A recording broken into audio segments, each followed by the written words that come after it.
बेटा nitrogen and Haber process, इसमें MCQs है। Haber process hydrogen and nitrogen react करके अमोनिया बनाते हैं। सोर्स ऑफ हाइड्रोजन क्या था? Cracking of oil. यूट्रिफिकेशन जो है किस वजह से होती है?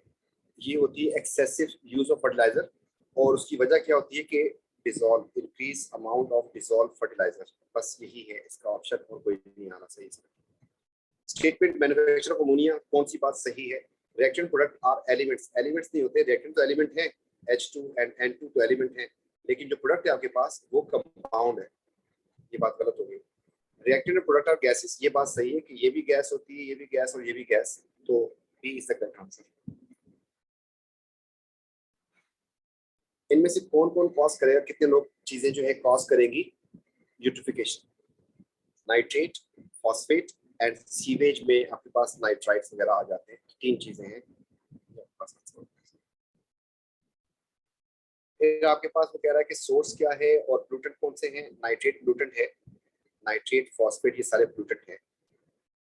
फिर जो है डिप्लीशन ऑफ ऑक्सीजन होती है, ये वाली बात भी सही होगी। एक्सेस ऑफ ऑक्सीजन काटते हैं तो आपके पास दो ऑप्शन तो कट गए, इसमें से एक ये कट गया और एक ये कट गया। एक्सेस ऑफ ऑक्सीजन नहीं होती, तो बी एंड डी कट गया।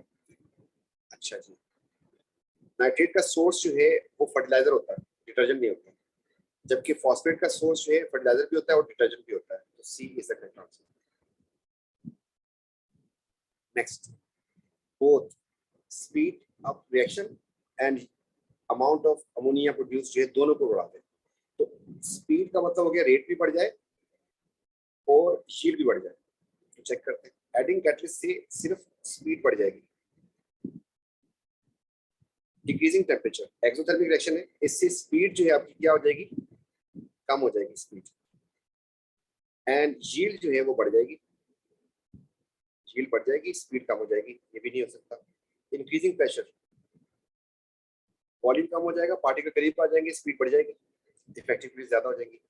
एंड यील्ड की अगर बात करते हैं तो यहाँ पर आपके पास 2 मोल्स हैं और यहाँ पर आपके पास 4 मोल्स हैं, तो कम मोल्स की तरफ जाता है प्रेशर ज्यादा करने से, आपके पास यील्ड भी बढ़ जाएगी। तो ये आपके पास आंसर हो गया। सिमिलरली इंक्रीजिंग टेम्परेचर, स्पीड तो बढ़ जाएगी लेकिन यील्ड कम हो जाएगी। विच गैस डिक्रीज, कौन सी गैस यूट्रिफिकेशन में डिक्रीज होती है? ऑक्सीजन, इसकी डिप्लेशन हो जाती है। Which change in condition give reactant more energy, energy particle की बढ़ सकती है सिर्फ टेम्परेचर से, बस तो टेम्परेचर इंक्रीज करने से ही एनर्जी बढ़ सकती है पार्टिकल से। इसके बाद जो है आपके पास ये हैबल का थ्योरी का क्वेश्चन आया आपके पास। On the axis draw energy profile diagram, आपसे कहा था 3-4 मार्क के लिए आती है, और जो है अब आपको बता देते हैं। इसमें पहला मार्क आपके पास एक्सिस का होता है, एक्सिस लेबल करने का। दूसरा मार्क आपके पास कर्व जो है वो आपने सही बनानी है, प्लस उसके साथ रिएक्टेंट एंड प्रोडक्ट भी लिखने हैं। दूसरा मार्क हो गया। तीसरा मार्क आपके पास डेल्टा एच का है, और चौथा मार्क आपके पास किसका है? एक्टिवेशन एनर्जी का। बहरहाल उसने आपको बहुत सारी चीजें बता दी हैं। अच्छा, कैटलाइज अनकैटलाइज का बोल दिया उसने, करो आप, रिएक्टिव प्रोडक्ट लिखो आप, एंथैल्पी चेंज भी बताओ आप, ठीक है? हम सब बना देते हैं, बस एक चीज एडिशनल आ गई, दैट इज कैटलिस्ट वाला। तो वाई एक्सिस पे क्या चीज होती है हमारे पास? एनर्जी। एक्सिस पे क्या होता है? टाइम होता है। रिएक्शन कौन सा है? एक्सो है, इसका मतलब रिएक्शन ऊपर होगा और प्रोडक्ट नीचे होगा। आपने बना दिया इस तरीके से। यहाँ पे लिखते हैं आप N2 N3H2, और यहाँ पे लिखते हैं आप 2NH3। नंबर 1। डेल्टा एच कहाँ से कहाँ तक होता है? रिएक्टेंट से लेके प्रोडक्ट तक का डिफरेंस। ये आपके पास हो गया डेल्टा एच। एक्टिवेशन एनर्जी कहाँ से कहाँ तक होती है? उसने पूछी तो नहीं है, मैं वैसे ही बता रहा हूँ। एक्टिवेशन एनर्जी यहाँ से यहाँ तक, ये भी कर दिया आपने। आपने सारे मार्क्स तकरीबन उठा लिए इसके। एक चीज रह गई जो उसने बोली है कि आप जो है कैटलाइज एंड अनकैटलाइज को मेंशन करते हैं, तो उसके लिए जो है हम कलर दूसरा उठाते हैं। तो हम यहाँ पर एक लिख देते हैं और फिर साथ मेंशन कर देंगे कि this is with catalyst, activation energy कम हो जाएगी, and this was without catalyst. अब ये आपके फुल मार्क्स हैं, कोई मसला नहीं है इसमें, और ये तकरीबन हर पेपर में ये आ रही है, ख्याल करना। इसके बाद कह रहे हैं raw material for the Haber process obtain air and hydrocarbon. चलो जी, describe pure nitrogen can be separated from other gases. तो आप एयर से कैसे निकालते हैं? Fractional distillation. इसके साथ एक बात लाजमी लिख दिया करें, बेस्ड ऑन बॉइलिंग पॉइंट्स की बेस के ऊपर सेपरेशन होती है। अगली बात, हाइड्रोजन फ्रॉम हाइड्रोकार्बन, इसका है कि क्रैकिंग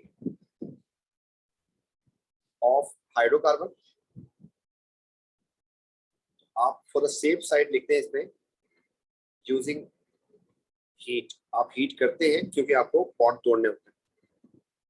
ये एडिशनल चीजें बताता जा रहा हूँ, बल्कि उसने पूछा भी है, hydrogen can be obtain 2 mark के लिए पूछा था, using heat, cracking of hydrocarbon using heat. ठीक हो गया। इसके बाद पोजीशन ऑफ की क्या फर्क पड़ेगा अगर प्रेशर बढ़ा दें? तो आपके पास ये देख लें कि रेट की बात नहीं कर रहा, इसकी बात कर रहा है। आपकी इक्वेशन देखनी पड़ेगी, प्रेशर ज्यादा करने से कहाँ जाएगा रिएक्शन? कम मोल्स की तरफ जाएगा। तो आपके पास मोल्स आपको नजर आ रहे हैं, इस तरफ 2 मोल्स हैं, इस तरफ 4 मोल्स, तो आगे जाएगा। तो टू राइट, एक शिफ्ट टू राइट, वजह क्या है? बिकॉज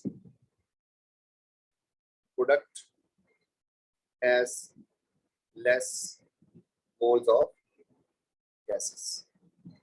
टेम्परेचर ज्यादा कर दिया, टेम्परेचर ज्यादा करने के लिए फिर पोजीशन की बात हो रही है, क्योंकि ये एक्सोथर्मिक रिएक्शन है, ठीक है। तो इसको तो टेम्परेचर कम चाहिए, ज्यादा नहीं चाहिए, उसने टेम्परेचर ज्यादा कर दिया।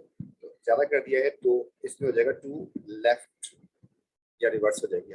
वजह, because reaction forward reaction is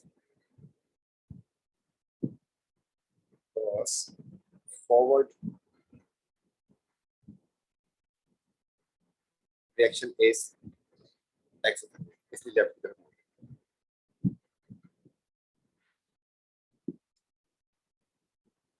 तो फिर आपको कॉन्टैक्ट प्रोसेस के भी इसके साथ हम कॉन्टैक्ट प्रोसेस बताते हैं।